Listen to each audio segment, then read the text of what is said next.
Let's cook this delicious pasta with chicken and broccoli. Let's get started.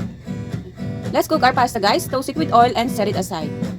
Let's season our chicken with salt and pepper.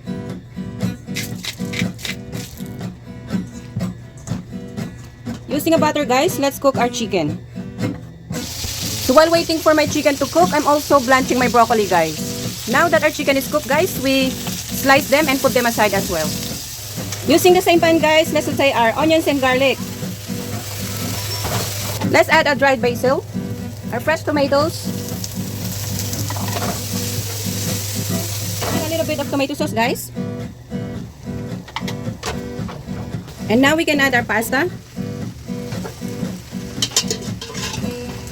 broccoli,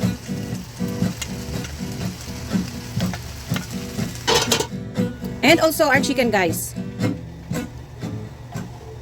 Wow, this is looking great.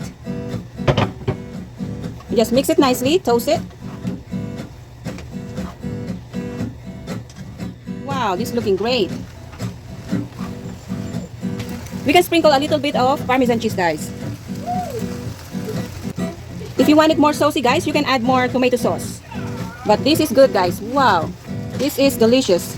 Serve and enjoy. Thank you for watching. Let's taste it, guys. Yum yum.